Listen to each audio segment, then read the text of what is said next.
Anji he ima lay siren lay punbi lay marel sayon oidibi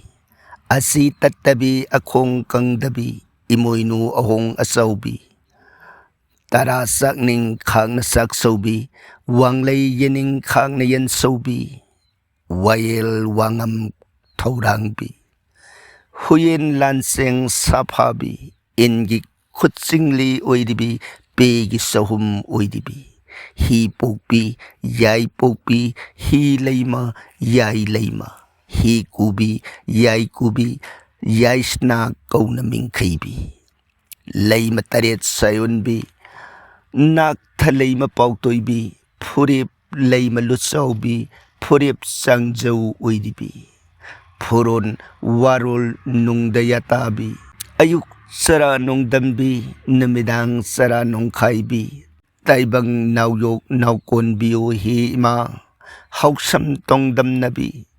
imoynu ahong asaw biyo araynu laysin birao ahumnu humjin birao kangla sira mari magtagi malem may kay nipan magtagi inki kusing lising bagum sing sun biyo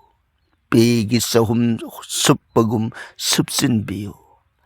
asi tatbigano akong kang bigano tara sakning khang na sak sobiyo wang lay yening khang na yan sobiyo he ima ngang lau tambal manba khoimom sana na kong kada taibang nong sapan ginadayrem wakam na manbi kutap na mukmu layton kon kaubi siraluk malem thauray layka paina sangjau laypak nana khoimom na khong kada sep na non na khurumjari hung pokpi tu takup haukup layhi pun taring singhing kaubi thup kaubi layo lang tanobi kaubi ima lengsin biu nanay na katsari base lawbiu leng dana laybiu he ima imoynu ima ibembu ahan basda kurum zeraga English ngani kun gataruk anaw basahi na lakbada khwai punamagpu anaw basahi giyay pamanggul asirbat pizza bagaloy na sahi sige ahan ba yayhan ba brahmagi wahang paukong gitawram na khwai punamagpu kurum zeri ꯑꯍꯥꯟꯕ ꯃꯛꯇꯗ ꯃꯌꯥꯝ ꯄꯨꯝꯅꯃꯛ ꯄꯥꯕꯨꯡꯕꯨꯁꯨ ꯈꯨꯔꯨꯝꯖꯔꯤ꯫ ꯑꯗꯨꯗꯤ ꯉꯁꯤꯒꯤ ꯋꯥꯍꯪ ꯂꯧꯈꯠꯁꯤ Monica. ꯉꯁꯤꯒꯤ ꯑꯍꯥꯟꯕ ꯋꯥꯍꯪ ꯂꯧꯈꯠꯆꯒꯦ꯫ ꯁꯛꯍꯦꯟꯕꯤ ꯋꯥꯡꯈꯦꯝ ꯑꯣꯖꯥ ꯑꯩ 2004 ꯃꯥꯔꯆꯀꯤ ꯗꯦꯠ 8 ꯃꯟꯗꯦꯗ ꯄꯣꯛꯏ꯫ ꯄꯨꯡꯐꯝꯗꯤ ꯈꯪꯍꯧꯗ꯭ꯔꯦ ꯑꯐ ꯐꯠꯇ ꯍꯥꯏꯕꯤꯌꯨ꯫ ꯁꯛꯍꯦꯟꯕꯤꯅ ꯄꯨꯈꯠꯄꯤꯔꯛꯂꯤꯕ ꯋꯥꯐꯝꯁꯤꯗ ꯄꯨꯡꯐꯝ ꯈꯪꯅꯅꯕ ꯍꯣꯠꯅꯕꯤꯌꯨ ꯍꯥꯏꯖꯒꯦ ꯃꯗꯨꯅ ꯃꯄꯨꯡ ꯐꯥꯕ ꯑꯆꯨꯝꯕ ꯐꯣꯜ ꯈꯪꯕꯗ ꯃꯇꯦꯡ ꯑꯣꯏꯒꯗꯧꯔꯤꯕꯅꯤ ꯄꯨꯡꯐꯝꯗꯨ ꯈꯪꯗ꯭ꯔꯒꯗꯤ ꯑꯩꯈꯣꯏꯅ ꯁꯨꯞꯅꯒꯤ ꯅꯨꯃꯤꯠ ꯊꯕꯥꯟ ꯑꯗꯨꯈꯛ ꯈꯪꯉꯒ ꯐꯣꯜꯁꯦ ꯍꯥꯏꯔꯨꯕꯗ ꯆꯥꯟꯅꯗꯕꯁꯨ ꯁꯣꯏꯗꯅ ꯊꯣꯛꯍꯟꯕ ꯌꯥꯏ ꯃꯔꯝ ꯑꯗꯨꯅ ꯌꯥꯔꯒꯗꯤ ꯄꯨꯡꯐꯝ ꯈꯪꯅꯅꯕ ꯍꯣꯠꯅꯕꯤꯌꯨ ꯍꯥꯏꯕ ꯋꯥꯐꯝꯁꯤꯃꯇꯪ ꯁꯛꯍꯦꯟꯕꯤꯒꯤ ꯃꯐꯝꯗ ꯄꯥꯎꯗꯝꯖꯔꯤ ꯊꯥꯒꯠꯆꯔꯤ꯫ ꯃꯊꯪꯗ ꯁ꯭ꯃꯥꯏꯂꯤꯡ ꯒ꯭ꯔꯦ ꯈꯨꯔꯨꯝꯖꯔꯤ ꯑꯩꯒ꯭ꯌꯥ ꯋꯥꯍꯪ ꯑꯃꯇꯪ ꯍꯪꯖꯒꯦ꯫ ꯏꯆꯥ ꯑꯅꯤꯃꯛ ꯐ꯭ꯔꯥꯏꯗꯦ ꯉꯥꯛꯇ ꯄꯣꯛꯏ꯫ ꯁꯤꯕꯨ ꯐꯠꯇꯕ꯭ꯔꯥ? ꯏꯔꯥꯏ ꯒꯨꯔꯨꯒ ꯃꯔꯨꯞ ꯑꯣꯏꯕ ꯍꯥꯏꯕꯁꯤꯕꯨ ꯀꯔꯝ ꯇꯧꯗꯣꯏꯅꯣ ꯑꯩꯒ꯭ꯌꯥ ꯑꯃꯨꯛꯇ ꯇꯥꯛꯄꯤꯌꯨ꯫ ꯈꯨꯔꯨꯝꯖꯔꯤ ꯑꯩꯒ꯭ꯌꯥ꯫ ꯁ꯭ꯃꯥꯏꯂꯤꯡꯅ ꯇꯥꯛꯄꯤꯔꯛꯂꯤꯕ ꯏꯆꯥꯁꯤꯡꯗꯨꯒꯤ ꯄꯨꯟꯁꯤ ꯈꯣꯡꯆꯠꯇ ꯀꯔꯤ ꯀꯔꯝꯕ ꯒ꯭ꯔꯍꯁꯤꯡꯅ ꯑꯐꯕ ꯄꯤꯔꯤꯕ ꯑꯗꯨꯒ ꯐꯠꯇꯕꯅ ꯀꯔꯤ ꯒ꯭ꯔꯍꯁꯤꯡꯅ ꯄꯤꯔꯤꯕ ꯑꯐꯕ ꯑꯣꯏꯔꯛꯅꯕ ꯀꯔꯤ ꯇꯧꯖꯍꯧꯕ ꯌꯥꯕꯒꯦ ꯍꯥꯏꯕꯗꯨ ꯀꯨꯞꯅ ꯌꯦꯡꯕꯤꯍꯧꯕ ꯐꯩ ꯍꯥꯏꯕꯗꯨꯅꯤ꯫ ꯃꯁꯤꯗ ꯃꯄꯣꯛ ꯇꯤꯟꯅꯗꯕꯒꯤ ꯋꯥꯐꯝꯁꯤꯗꯤ ꯊꯣꯏꯅ ꯃꯔꯨ ꯑꯣꯏꯕ ꯅꯠꯇꯦ ꯁꯨꯝ ꯑꯣꯏꯗꯅ ꯊꯝꯖꯒꯦ꯫ ꯃꯃꯥꯡꯗꯁꯨ ꯑꯇꯣꯞꯄꯁꯤꯡꯅꯁꯨ ꯍꯦꯛ ꯑꯁꯤꯒ ꯃꯥꯟꯅꯕ ꯃꯑꯣꯡꯗ ꯍꯦꯛ ꯇꯥꯛꯄꯤꯔꯛꯏ ꯃꯗꯣꯝꯗ ꯊꯣꯏꯅ ꯆꯠꯄꯤꯔꯨꯅꯨ꯫ ꯃꯗꯨꯒꯤ ꯃꯍꯨꯠꯇ ꯃꯤ ꯑꯃꯒꯤ ꯄꯨꯟꯁꯤ ꯑꯃꯅꯤ ꯄꯨꯟꯁꯤꯗꯨꯒꯤ ꯋꯥꯔꯤ ꯑꯃꯅꯤ ꯑꯗꯨꯅ ꯃꯥꯅ ꯆꯠꯀꯗꯧꯔꯤꯕ ꯃꯥꯒꯤ ꯄꯨꯟꯁꯤꯒꯤ ꯈꯣꯡꯆꯠꯇꯣ ꯃꯗꯨꯗ ꯐꯠꯇꯕꯅ ꯀꯔꯤ ꯂꯩ ꯑꯐꯕꯅ ꯀꯔꯤ ꯂꯩ ꯍꯥꯏꯕꯗꯨ ꯌꯦꯡꯊꯣꯛꯄꯤꯔꯒ ꯃꯥꯒꯤ ꯄꯨꯟꯁꯤꯗꯨꯒꯤ ꯐꯠꯇꯕꯁꯤꯡ ꯑꯗꯣ ꯁꯦꯡꯗꯣꯛꯄꯤꯔꯒ ꯑꯐꯕ ꯑꯣꯏꯅꯅꯕ मागी पुंसीदु होनबीखरगा लोइरे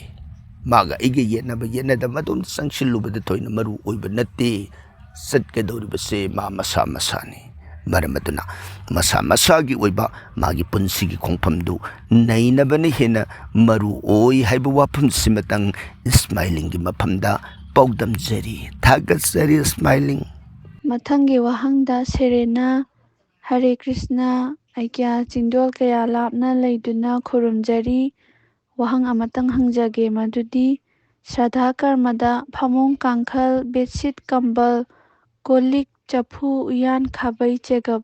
ꯑꯇꯩ ꯑꯇꯩ ꯍꯥꯞꯂꯤꯕꯁꯦ ꯑꯩꯒ꯭ꯌꯥꯅ ꯑꯃꯨꯛꯇꯪ ꯁꯦꯡꯅ ꯇꯥꯛꯄꯤꯌꯨ ꯐ꯭ꯔꯣꯝ ꯁꯣꯏꯕꯝ ꯔꯟꯖꯤꯠ ꯁꯤꯡꯍ ꯂꯩꯍꯧ ꯄꯛꯀꯤ ꯍꯩꯂꯥꯀꯟꯗꯤ ꯑꯁꯥꯝ रंजीत नुंसिरबा अखोइगी मरुप कसारदा लेबिरिबा ताकपिरलिबा वाफमसी अखोइगी बेदना थंबिरमलिबा मोटकी मतुंगिना थमजगे बेदना हाइरमलिबसी लैखिद्रबा मी महाक अदुबु अखोइना तसेंगना नुंसिरबदी थवाई अदुना चटखिबा मतमदा मंगोल फंगननबगिदमा ईश्वरगी मफमदा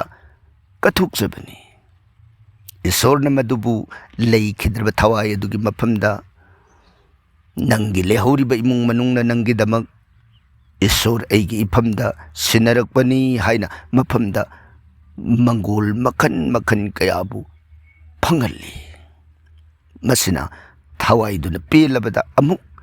ईश्वरना कच्चरिबा इमुंग मनुंगी मफमदा लैखिद्रबा थवाई अदुगी नुंगाई याइफबदो हराउजबदो अमुक पुरअगा लेहौरिबा इमुंगसिंग अदुगी मफमदा अमुक पीरे असुमोइदना लैखिद्रबसु लेहौरिबसु अनिमकी मंगोलगिदमक ईश्वर मयाइदा लंगदाई ओइना लेपी मरमदुना असुमना अखोइना लैखिद्रबगिदमक कच्चरिबसी ईश्वरदनी लैखिद्रो मागी मफमदरे अखोइना कल्लुबदा माना लौरोइदोइनी मादी हक्चांग पांद्रे मांगोंदरे अखोइना कल्लिबा पोलमसिंग अदुगा करिगुंबा मरम अमतसु मरी लैनगिद्रे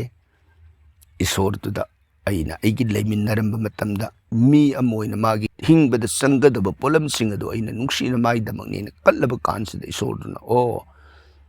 हाइदन अइगी लैखिद्रबा महाक अदुगी मफमदा मंगोल ओइना पिए ईश्वरदुना मरमसिना वाफमसे बेदना लैखिद्रबसिंगी मफमदा सुमना कल्लगदी मंगोल ओइ हाइबु वाफमसे थंबिरंबनी मतंगसिदा मसी मागी मागी ओइबा अंगंबा थाकता कटनबनी हाइजबताई मागी थाजबा अमदी नुंगसिजबगी मतुंगिना कटपगी वानी मसिदा मसी कटबा यादे हाइबगी तंगाई फदबगी वाफमदी लैते सुमोइदना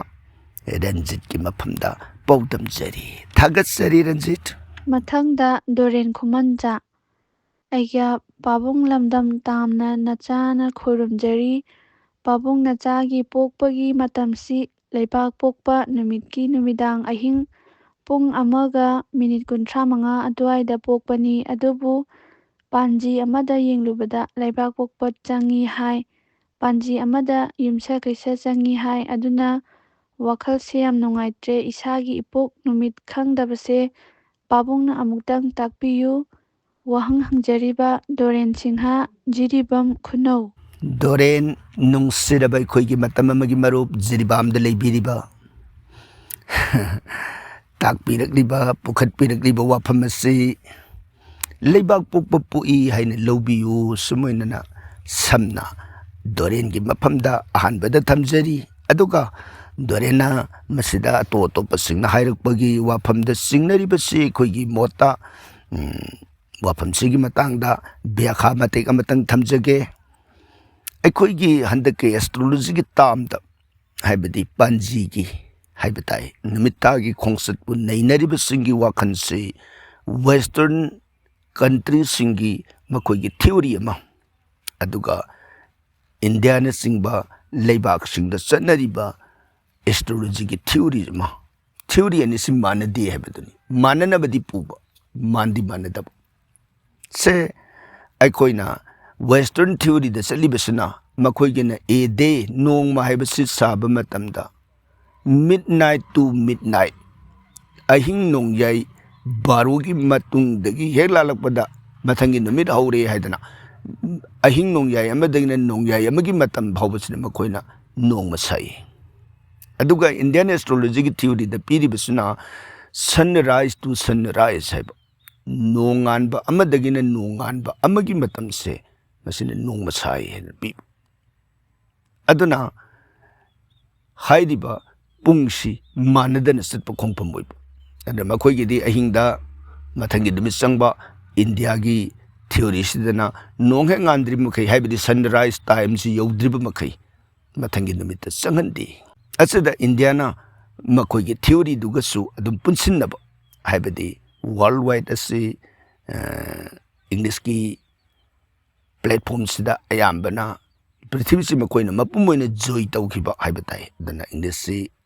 वर्ल्ड वाइड अदुम कॉमन लैंग्वेज ओइना सतपनिना मखोइगी ग्रेगोरियन कैलेंडर की फॉर्मूला दा डेट हाइबसी वर्ल्ड वाइड डेट से कॉमन ओइना सतनै मरमदना मखोइगी डेट तो मदुमदे अखोइना लौरुब अखोइगी थ्योरी दुसो कोइ इंडिया ना थादोक्ते अदुना मागी डेट मिडनाइट ओरकपदगी मथंगी तारीख मथंगी नुमित सत इंडिया की दना मदु चलोइ अखोइगी ngasi नुमित सिदा सुम थंबा अखोइगी दी मदुगी नुमित से ताकपिरलिबा दोरेन की वाफमसी लखुचरगा दोरेन की लेबाक पुकबा गे अहिंग नोंयाय मतुंग हाइबनिना लेबाक पुकपसी असुम लेरगा अखोइगी लेबाक पुकपदी युमसे गसेगी सनराइज टाइम दु यौद्रिब मखै लेबाक पुकपनी अदुम हाइरगा लेगनी सनराइज टाइम दु हे यौरबा कांदा अखोइगी युमसे गसेबदु हौरे हाइदना इंडिया की थ्योरी की मनुंगदा लेइबसिदा अखोइदी इंडिया मनुंगदा लेरिबनिना अखोइगी इंडिया की सिस्टम सिगी मनुंगदा अखोइ पुन्ना लेमिनबा ताई मसिना तदना अखोइना वेस्ट लोंग साइड पुसिलगा मदोमदा लौरुरगदि अदुदी मखा ताना अइना होलइबा अंकसिंग पुनमगदुसु वेस्टर्न की form the pull-up hollow हाइबदी Amu होलोइदोइनी India दा मुला हो छोलकदोइनी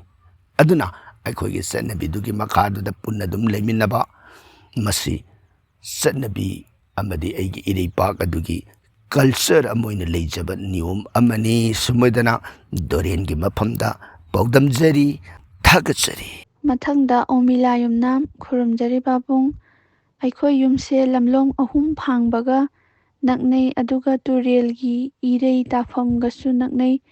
मसी ngakthoknaba kari tauba yabage haibiramo pabung soidana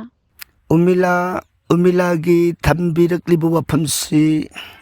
अखोइना हकथेंगना येंगबदी नत्तबनिना सबसाबा अदुमक्ति हाइजब ngamjaroidore सौरागना थम्बिरक्लिब वफमसी ताबदा प्रतिकार खरदी सोइदना दरकार लेरगनी हाइना खंजै इंखोल की अकोइबदुदा उपान इकोई कोइना खर कुंगना थाबियो हाइजबताई अदुगा सिंखै पांगबदा वाटर बॉडी अब थम्बिबा हाइबदी कोंग खंगदे पुखरी खंगदे नत्रगने हैंडपंप खंगदे इसिंगी मफम सिंखै पांगबा माइकैसे थम्बिबा अदुगी मनाक अदुदा गणेश की पूजा मफम अम थम्बिबा अदुगा ताइनरकपदा लमलोंग अहुम फांगबदुगी इतिनभम अइगी इंखोन अदुगी सीमा नाक नकना लई हाइबनिना लमलोंग अहुम फांगबदुदगी लाकबा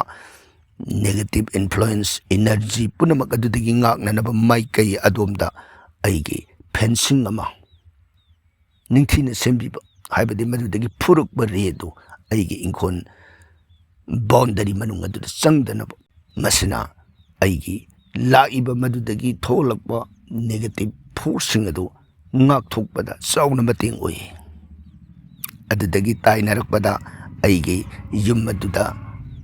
नाक नाक माइकै सिंगदुदा मिंगसेन थेटपा अदगी अइगी युमगी फगलांग अदुदा कलर कोड की मवोंग अदुदगी अइगी युम अदुगी फेंसिंग बाउंडरी अदुगी गेट पानबगी मवोंग हाइदना तोंगान तोंगान ब मवोंग मागी मयाम अमा लई हाइबदुनी अदुबु सौरागना थम्बिरक्लिबा वाफमसिगी मतुंगिना अखोइगी माइकैदगी सौरागबा मोट असिमतंग समना पौदमजरी थागचरी उमिला मथंगदा इबे याइमा नंबम ओजा खोइदवा सनाबा हाइबसिबु करिनो ꯑꯩꯈꯣꯏ ꯑꯕꯣꯛꯇꯣ ꯐꯝ ꯁꯦꯟꯅꯔꯤꯌꯦ, ꯆꯍꯤ 100ꯃꯨꯛ ꯁꯨꯔꯦ꯫ ꯑꯕꯣꯛꯁꯨ ꯁꯥꯟꯅꯩ ꯍꯥꯏꯌꯦ, ꯑꯗꯨꯒꯤ ꯍꯪꯖꯕꯅꯦ꯫ ꯑꯗꯨꯒ ꯃꯄꯣꯛꯀꯤ ꯑꯣꯏꯅ ꯀꯨꯁꯇꯤ ꯌꯦꯡꯕꯗ ꯔꯥꯍꯨꯅ ꯄꯨꯏ ꯍꯥꯏ, ꯃꯁꯤ ꯐꯅꯕ ꯇꯥꯛꯄꯤꯔꯛꯑꯣ꯫ ꯏꯕꯦꯝꯃꯒꯤ ꯋꯥꯐꯝꯁꯤꯗꯤ ꯑꯩꯈꯣꯏꯒꯤꯗꯤ ꯀꯔꯤ ꯍꯥꯏꯒꯅꯤ? ꯐꯝꯁꯦꯟꯅꯔꯤꯕ ꯃꯥꯏꯕꯗꯣ ꯃꯗꯨꯅ ꯈꯪꯒꯗꯕꯅꯤ꯫ ꯑꯩꯈꯣꯏꯗꯤ ꯂꯥꯞꯅ ꯂꯩꯕꯅꯤꯅ ꯃꯗꯨꯒꯤ ꯋꯥꯐꯝꯗꯨꯗ ꯈꯪꯕ ꯉꯝꯃꯣꯏ꯫ ꯐꯝꯁꯦꯟꯅꯔꯤꯕ ꯃꯥꯅ ꯈꯪꯒꯗꯕꯅꯤ, ꯃꯍꯥꯛꯁꯤ ꯃꯥꯌꯣꯛ ꯋꯥ ꯁꯥꯟꯅꯩ ꯅꯠꯇ꯭ꯔꯒ ꯁꯥꯟꯅꯗꯦ ꯍꯥꯏꯕꯁꯤ ꯃꯥꯒꯤ ꯂꯩꯔꯤꯕ ꯃꯑꯣꯡ ꯃꯇꯧꯗꯨ ꯌꯦꯡꯉꯒ ꯈꯪꯒꯗꯣꯏꯅꯤ꯫ ꯑꯗꯨꯗꯒꯤ ꯇꯉꯥꯏ ꯐꯗ꯭ꯔꯒꯗꯤ ꯃꯥꯏꯕꯗꯨꯅ ꯃꯥꯅ ꯃꯁꯥꯅ ꯁꯥꯟꯅꯔꯨꯔꯤꯕ ꯈꯣꯏꯗꯧ ꯋꯥꯗꯨ ꯍꯟꯗꯣꯛꯄ ꯉꯝꯗ꯭ꯔꯒꯗꯤ ꯃꯥꯏꯕꯗꯨꯅ ꯍꯟꯗꯣꯛꯄꯤꯒꯗꯧꯅꯤ꯫ ꯄꯨꯝꯅꯃꯛ ꯑꯗꯨ ꯃꯥꯏꯕꯗꯨꯒꯤ ꯈꯨꯠꯇ ꯂꯩꯔꯦ꯫ ꯁꯨꯝ ꯑꯣꯏꯗꯅ ꯁꯝꯅ ꯄꯥꯎꯈꯨꯝ ꯊꯝꯖꯔꯒ ꯇꯥꯏꯅꯔꯛꯄꯗ ꯔꯥꯍꯨꯒꯤ ꯍꯥꯏꯕ ꯃꯇꯥꯡ ꯑꯃ ꯇꯥꯛꯄꯤꯔꯛꯂꯤꯕꯁꯤꯗꯤ ꯑꯩꯈꯣꯏ ꯚꯥꯞ ꯇꯥꯕ ꯉꯝꯖꯗ꯭ꯔꯦ꯫ ꯁꯨꯝ ꯑꯣꯏꯗꯅ ꯏꯕꯦꯝꯃꯒꯤ ꯋꯥꯍꯪꯒꯤ ꯄꯥꯎꯈꯨꯝ ꯊꯝꯖꯔꯤ꯫ ꯊꯥꯒꯠꯆꯔꯤ ꯏꯕꯦꯝꯃ꯫ ꯃꯊꯪꯗ ꯑꯅꯧꯕꯝ ꯔꯟꯖꯅꯥ ꯑꯩꯒ꯭ꯌꯥꯕꯨ ꯈꯨꯔꯨꯝꯖꯔꯤ꯫ ꯑꯩꯒꯤ ꯏꯁꯨꯅꯨꯄꯤꯁꯦ ꯗꯦꯠ 30 ꯑꯦꯄ꯭ꯔꯤꯜ 2025 ꯃꯇꯝꯅ ꯄꯨꯡ 1:52 AM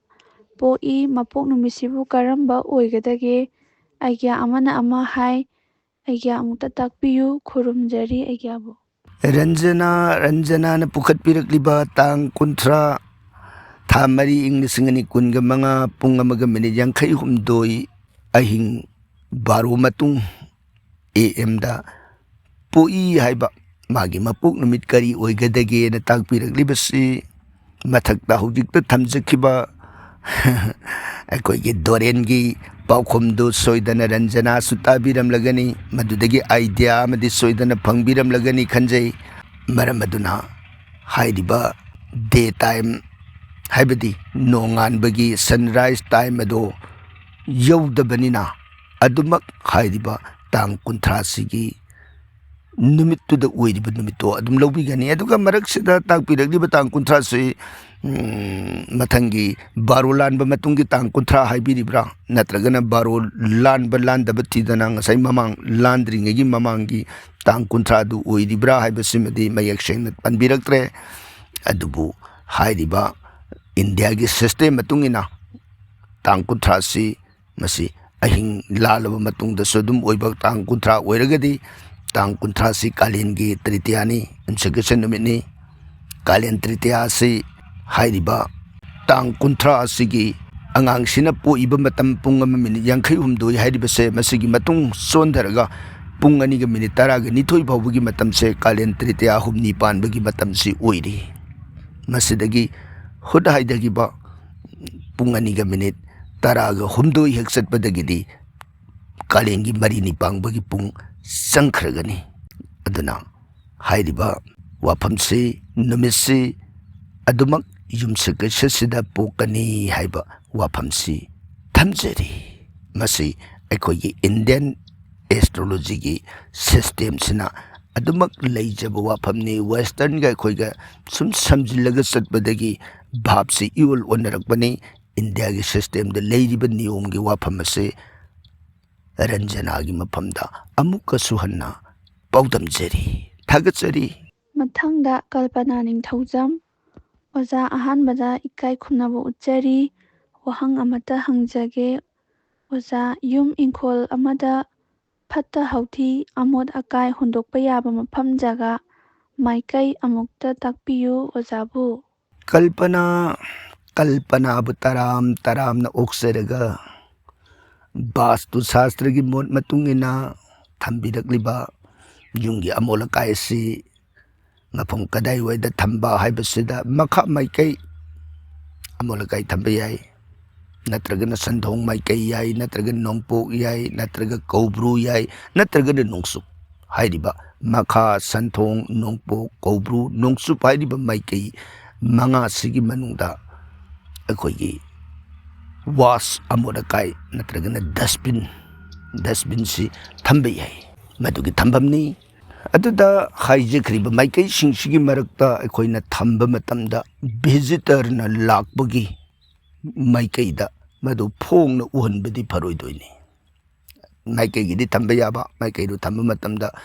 कनागुम्बा भिजिटरसिंगना लाक्पा मतमदा मदु उबा मपादा हेक थोउरगदि मदु अफबा ओइदे मरम अदुना भिजिटर लाक्पा मतमदा उदनबा मदुबो अखोइना करिगुम्बा फी खंगदे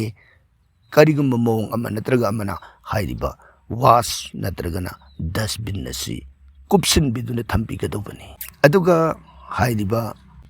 वास अमुलकाइसिंग डस्टबिन सिंबसिगी थम्ब फत्रिबा माइकैसिना अवांग माइकै थम्ब फत्ते सिंखै माइकै थम्ब फत्ते मैरम माइकै हाइरिबा अवांग सिंखै मैरम माइकै अहुम असि थम्ब फत्ते सिगी मनुंगदा अमुक सिंखै पांगबा माइकैदी अदुकी मतिक फत्ते हैबदुनी सिंखै पांगबा माइकैसिदा अमोटपसिदी सम मचा अमतंग ओइरबसु नत्रगना से मसेट अमतंग ओइरबसु तानबा फत्ते मदुदा हेक थम्मबा युमदुदा लाकदबा अफन नुंगाई मखन पुनमक मदुना अपनबा ओइहल्ली हाइबा वाफमसि वास्तु शास्त्र थम्बिरमी मरमदुना हाइरिबा सिंखै पांगबा माइकै असिदि अदुगी मतिक मतम चुप्पदा लुना नाना थम्बिबा फै अदुगा हाइरिबसिना मपानगी वाफमदत ओइरगा इमुंगी वाफमदा लाकपा कांदना इमुंगदना ममांग थोंगी मनाक मनुंगरो मपालवरो स्टेयर केस की मखा नत्रगना बेडरूम नत्रगना पूजा room हाइरिबा फमसिंगसिदा ओइना अमोलकाइसि ngahaktanggini haidana miku mafau maduda pairaga thamba fatte aduna atai mafamda thamba matamda su imungi karigumbada numidangi matamda hek lamsi sai kibadagi sisindaba nungaitadana sisilba polamse yungi kasindadi kaksisin biroidobani yumjai obidasu tambiroidobani kasin corner oidaba mahada leishin biraga mado थम्बिरगा करिगुम्बा पोटलमना कुप्पगा थम्बिरमगनी नोंगालबा कांदा मदुबु लौथोकपिगनी लौथोकपा मतमदा युंगी ममांग थोंगलोमदा पुथोगा चटपिगनी मनिंग थोंगलोमदा खक पुथोकपिरोइदोबनी थागतसरी कल्पना वाफम खरसी कल्पनागी मफमदा पौदमजरी मथंगदा Mandakini थागतचरी आइग्या अहांगना आइग्यागी Q&A ब्लॉगतगी ताजखिबनी हनुमानगी photo इमुंगदा थेटपा फत्ते हाइना अइना ताबा सोइबनरा खंगदबा कया आइग्यादगी लौसिंग ग्यान लौजरिबनी फै फत्ते खंजनिंगी मंदाकिनी मंदाकिनीना ताकपिरगलिबा वाफमसि वारौबिबा यादे मंदाकिनी ममांगिदु मंदाकिनीना अखोइना थमजखिबदी पंचमुख हनुमान इमुंगदा थम्बियु हाइबनी पंचमुखगी मागे थमगदबा direction थोंग ममांग थोंग मेन इंट्रांस अदुदगी ममाई अवांग पांगबा डायरेक्शन नत्रगन नोंसुप पांगबा डायरेक्शन जेंगगा तंबियु मदुदा पूजा कत्तना खुरुमगदबा मतनते मागे पिक्चर अदुना युम अदुदा लाकदबा इबिल एक्सप्रेस अमदी युम अदुगी वास्तु कांगलोनदा युमसारोन काइखिबबु ओरो मौंग खुदिंगमक्ता मागे इमेज दुना फोकस तौर लेबा कांदा यामना हंथहली मिटिगेट ओहली हाइबनी अदुगा हनुमान की पिक्चर इमुंगदा पूजा ओइना लाटपगी अयाबसिदि थम्बिरमदे करिगुम्बदा थमगे हारगदि सिंखै पांगबा माइकैदा पूजा रूमदा मयाम पूजा देवा देवी सिंगी नाक अदुदा मागी पूजा यावबदी याय मदुनतना इमुंगदा हनुमान की मूर्ति हाइबगी वाफम ओइना मंदाकिनी ताकपिरकपदुदा अमरोमदन वहंगसी यामन्ना हंगबा हाइबा तारे अखोइगी क्वेश्चन आंसर से हेक तौरकपदगी हनुमान पंचमुखगी मतांगसी क्वेश्चन यांखैगी मथक्ता लाखरे हाइबदुनी अखोइगी थमजखिबा ब्लॉग सिंगदुदा चिंखलगा तारबिरगा सोइदना खंगबिगनी अदुना यामन्ना हंगपु वहंगसिदा अखोइना नेग्लेक्ट सु खरा तौबा हाइबा ताई वारौबिबा यादे मंदाकिनी थागसरी मथंगदा इबोमचासिंग ओजाबु खुरुमजरी ओजा वाहंग अमतंग हंगजरी ओजा ग्रह अमबु आइगी चानबा मरुप मतौ करमना ओइगदगे अमुक्ता ताकपिरकलबदी यामना नुंगाइजगनी ओजा इबोमसा ग्रहबु चानबा मरुप ओइगे हाइरगदी ग्रहदुना अखोइना येंगबिबा तारे अइंगोंदा चानबा मरुप ꯑꯣꯏꯍꯟꯅꯤꯡꯉꯤꯕ ꯒ꯭ꯔꯍꯗꯨ ꯑꯩꯒꯤ ꯀꯣꯁꯇꯤꯗꯨ ꯕꯤꯆꯥꯔ ꯇꯧꯔꯒ ꯑꯩꯒꯤ ꯌꯦꯛꯅꯕꯅ ꯀꯅꯥꯅꯣ ꯃꯔꯨꯞꯅ ꯀꯅꯥꯅꯣ ꯍꯥꯏꯕꯗꯨ ꯈꯪꯗꯣꯛꯄꯤꯔꯒ ꯌꯦꯡꯕ ꯑꯃ, ꯅꯠꯇ꯭ꯔꯒꯅ ꯑꯩꯅ ꯑꯦꯅꯤ ꯒ꯭ꯔꯍ ꯑꯃ ꯑꯩꯅ ꯃꯔꯨꯞ ꯑꯣꯏꯒꯦ ꯍꯥꯏꯕ ꯇꯥꯔꯒꯗꯤ ꯒ꯭ꯔꯍꯗꯨꯅ ꯄꯥꯝꯖꯕ ꯄꯣꯠ ꯀꯔꯤꯅꯣ, ꯒ꯭ꯔꯍꯗꯨꯅ ꯄꯥꯝꯖꯕ ꯐꯤ, ꯒ꯭ꯔꯍꯗꯨꯅ ꯄꯥꯝꯖꯕ ꯑꯆꯥ ꯑꯊꯛ,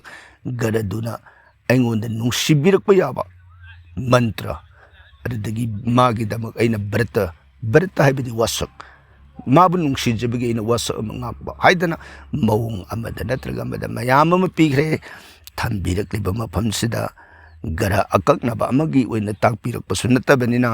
ꯒ꯭ꯔꯍ ꯃꯌꯥꯝꯒꯤ ꯑꯄꯨꯟꯕꯗ ꯒ꯭ꯔꯍꯒꯤ ꯆꯥꯅꯕ ꯃꯔꯨꯞ ꯑꯣꯏꯒꯦ ꯍꯥꯏꯔꯒꯗꯤ ꯍꯥꯏꯅ ꯇꯥꯛꯄꯤꯔꯛꯄꯅꯤꯅ ꯃꯌꯥꯝꯗꯨ ꯅꯩꯅꯕ ꯑꯃ ꯒ꯭ꯔꯍꯁꯤꯡꯒꯤ ꯇꯣꯉꯥꯟ ꯇꯣꯉꯥꯟꯅ ꯂꯩꯖꯔꯤ ꯍꯥꯏꯖꯕ ꯇꯥꯏ꯫ ꯊꯥꯒꯠꯆꯔꯤ ꯏꯕꯣꯝꯆꯥ꯫ ꯃꯊꯪꯗ ꯃꯅꯤꯁꯪ ꯗꯦꯕꯤ: ꯑꯆꯨꯝꯕꯅꯤ ꯑꯩꯒ꯭ꯌꯥ, ꯀꯨꯊꯤ ꯑꯃꯗꯒꯤ ꯍꯦꯟꯅ ꯂꯧꯈꯠꯄꯤꯔꯣꯏ, ꯇꯥꯛꯄꯤꯕ ꯌꯥꯝꯅ ꯐꯩ, ꯊꯥꯒꯠꯆꯔꯤ꯫ ꯃꯅꯤꯁꯪ ꯍꯪꯕꯤꯔꯛꯂꯤꯕ ꯋꯥꯐꯝꯁꯤꯒꯤ ꯄꯥꯎꯈꯨꯝꯗ ꯂꯥꯏꯔꯤꯛ ꯃꯈꯜ ꯃꯈꯜ ꯅꯩꯅꯗꯕ ꯌꯥꯔꯛꯇꯦꯗꯣ, ꯍꯥꯏꯕꯗꯤ ꯋꯥꯍꯪꯁꯤ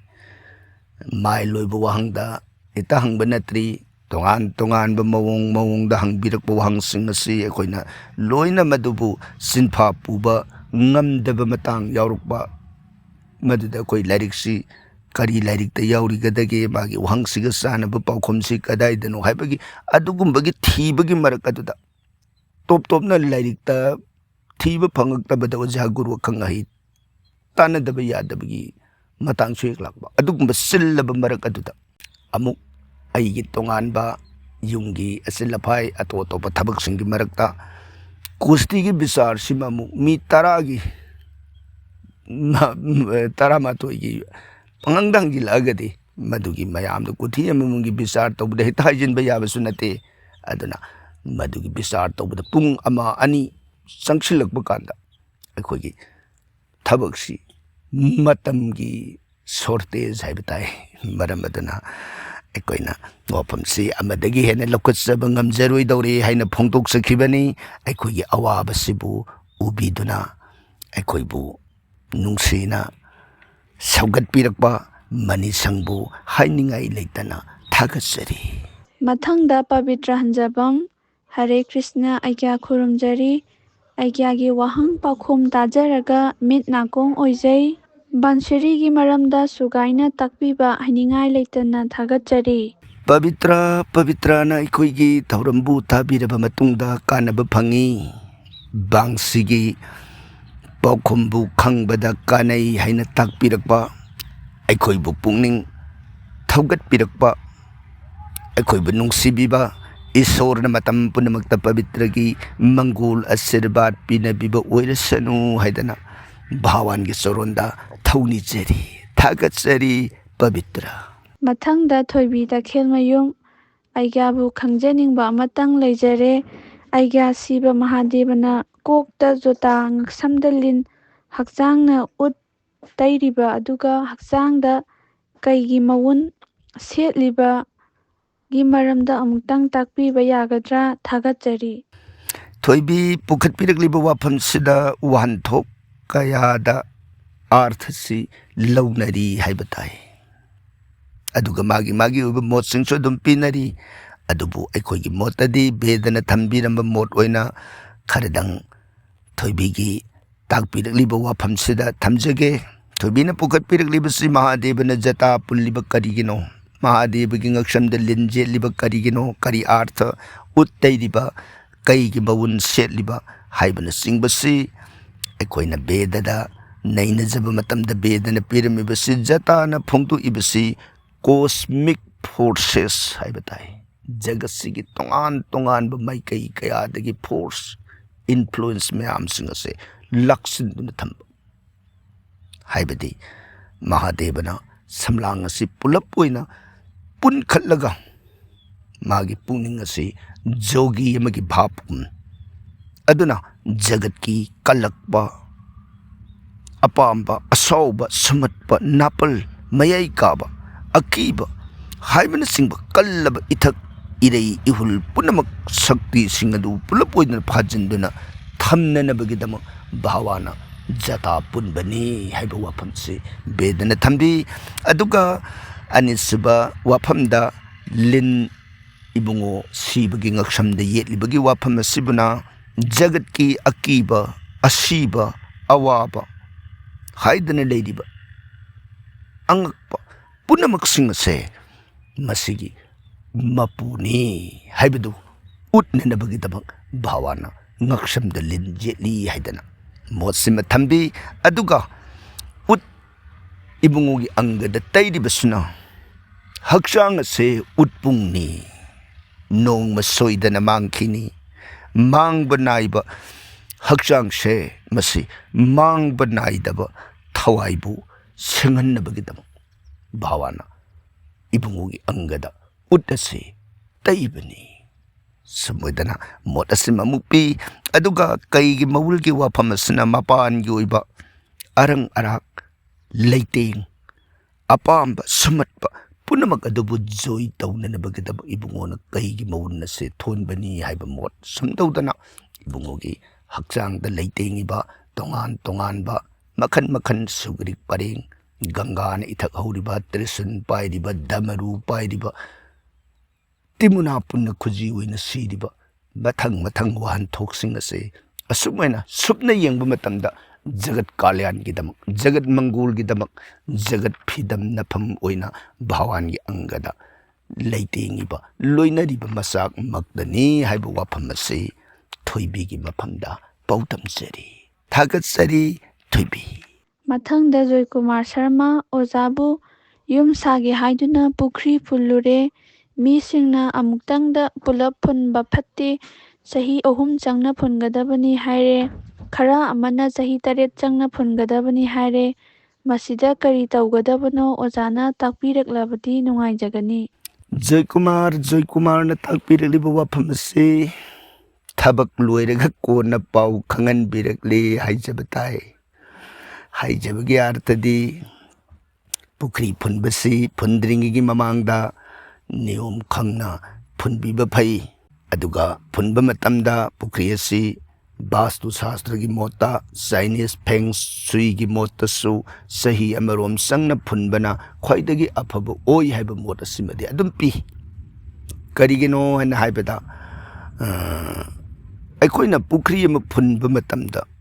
phunba houdringida magi water body ising ase kangna chingthokpigadabani mafam adri sing lehinba yade ising leina leina phunjinba yade adana isingdu sumna isingdu chingthokpada natana ising adugi pukri dugi manungda leramba una wana amot akai makan khudingma sengna lokthokpiba adu lokthok matungda akoina mafam adu pura kanghanba kangbaidi sumnagi ising haibadu udre haibadu nataba leimai adu leikrak tana kanghanba adunani mabu sahi magi matam haidana pidibasi aduna haidiba leikrak tana kangbasi khar thuhange habitaragadi leikhom leinang punamagasi yauna pulap lokthokpikiba manung asi taru taruna leisha leikan si pangalaba madudagi amuk leikan phangjarabsu manungda inin ge saruk leidibado inindu hanthakhinanaba aigi lam plot haibatai aigi leiriba yumpham adugi singkhai pangba natraga awang pangba maikeida pukri dudagi hena lu thabak ko mama tawthuk adorgadi mafamdugi ising inin punamak ase hena kutpa komdugi maikeida isumsi loina satkhirgani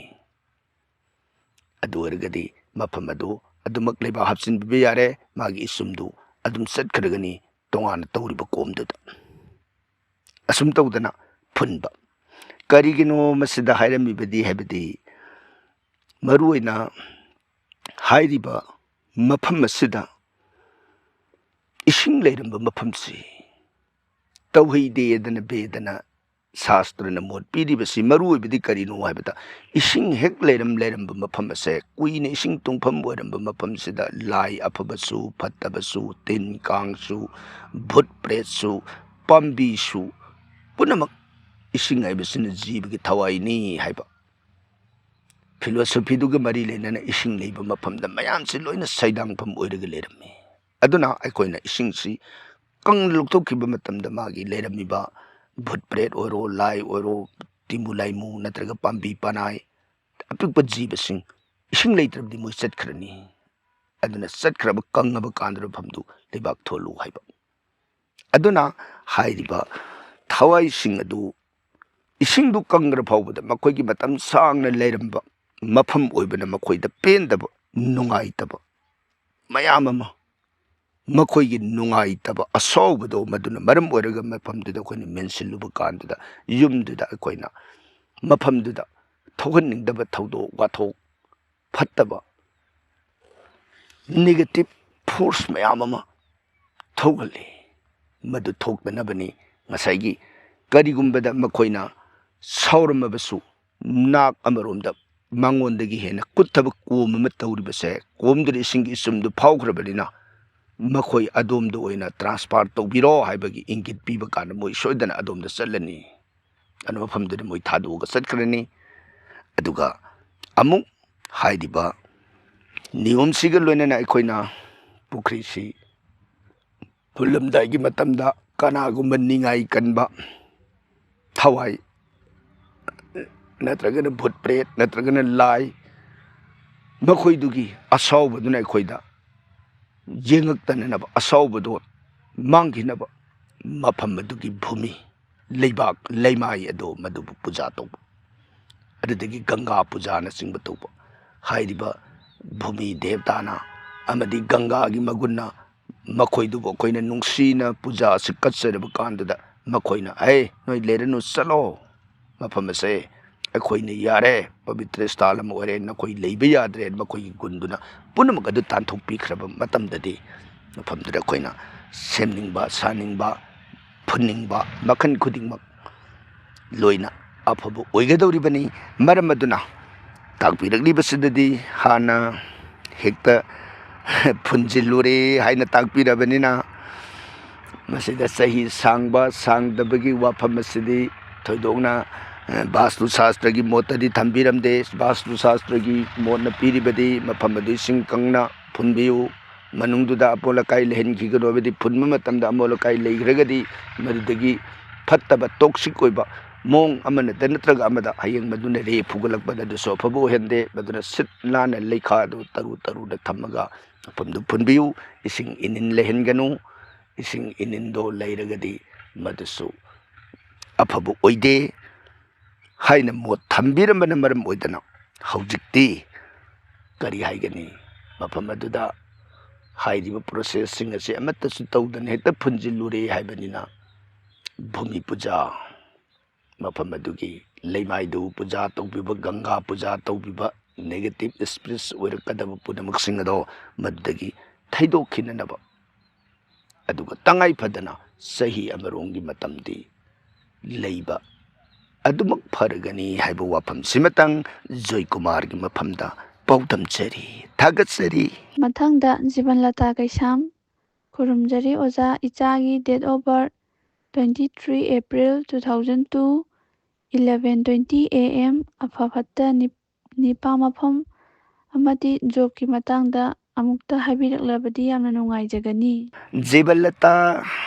ꯖꯤꯕꯂꯇꯥꯅ ꯄꯨꯈꯠꯄꯤꯔꯛꯏꯕ ꯇꯥꯡ 12 ꯊꯥ 4 ꯏꯪ 2002 ꯄꯨꯡ 11:10 ꯑꯌꯨꯛꯀꯤ ꯃꯇꯝꯗ ꯄꯣꯛꯄ ꯏꯆꯥꯁꯤꯒꯤ ꯉꯁꯤ ꯐꯥꯎꯕꯗ ꯑꯩꯈꯣꯏꯅ ꯕꯤꯆꯥꯔ ꯑꯣꯏꯕꯗ ꯉꯁꯤ ꯆꯍꯤ 12 ꯊꯥ 9 ꯅꯨꯃꯤꯠ 9 ꯆꯍꯤ 14ꯒꯤ ꯃꯅꯨꯡꯗ ꯂꯩꯔꯤ ꯑꯉꯥꯡꯁꯤꯒꯤ ꯀꯦꯔꯤꯌꯔ ꯑꯃꯗꯤ ꯃꯥꯒꯤ ꯄꯥꯔꯠꯅꯔ ꯂꯥꯏꯐ ꯄꯥꯔꯠꯅꯔꯒꯤ ꯃꯇꯥꯡꯗ ꯇꯥꯛꯄꯤꯔꯛꯄꯁꯤ ꯀꯦꯔꯤꯌꯔꯁꯤ ꯌꯦꯡꯕ ꯃꯇꯝꯗ ꯖꯤꯕꯂꯇꯥ ꯃꯥꯒꯤ ꯒ꯭ꯔꯍꯁꯤꯡꯒꯤ ꯄꯣꯖꯤꯁꯟ ꯅꯛꯁꯇ꯭ꯔꯒꯤ ꯄꯣꯖꯤꯁꯟꯁꯤꯡ ꯑꯁꯤꯅ ꯔꯨꯇꯤꯟ ꯖꯣꯕ ꯄꯤꯗꯕ ꯍꯥꯏꯕ ꯇꯥꯏ ꯔꯨꯇꯤꯟ ꯖꯣꯕ ꯍꯥꯏꯕꯗꯤ ꯃꯥꯒꯤ ꯔꯤꯒꯨꯂꯔ ꯑꯣꯏꯕ ꯆꯥꯡ ナꯏꯕ ꯁꯤꯟꯐꯝ ꯑꯃꯒꯤ ꯃꯈꯥꯗ ꯃꯥꯒꯤ ꯁꯦꯟꯊꯣꯛ ꯂꯝꯕꯤ ꯂꯩꯌꯨ ꯍꯥꯏꯕꯁꯤ ꯄꯤꯗꯕ ꯑꯗꯨꯅ ꯑꯐꯪꯕ ꯁꯤꯟꯐꯝ ꯍꯥꯏꯕꯗꯤ ꯑꯩꯈꯣꯏꯅ ꯁꯤꯟꯐꯝꯁꯤ ꯖꯣꯕ ꯇꯨ ꯖꯣꯕ ꯐ꯭ꯂꯣꯇꯤꯡ ꯑꯣꯏꯕ ꯃꯥꯒꯤ ꯁꯤꯟꯐꯝꯁꯦ ꯇꯥꯎꯔꯒ ꯆꯠꯂꯤꯕ ꯃꯇꯝ ꯈꯔ ꯁꯤ ꯇꯧꯔꯒ ꯆꯥꯟꯅꯒꯗ꯭ꯔꯥ ꯍꯦꯛ ꯇꯧꯔꯨꯕ ꯃꯗꯨ ꯑꯃꯨꯛ ꯈꯔ ꯂꯩꯔꯨꯕ ꯀꯥꯟꯗ ꯆꯥꯟꯅꯔꯛꯇꯕ ꯈꯪꯗꯦ ꯃꯁꯥꯅ ꯄꯥꯝꯃꯛꯇꯕ ꯈꯪꯗꯦ ꯃꯗꯨ ꯑꯃꯨꯛ ꯊꯥꯗꯣꯛꯈꯤꯕ ꯑꯃꯃꯨꯛ ꯇꯧꯕ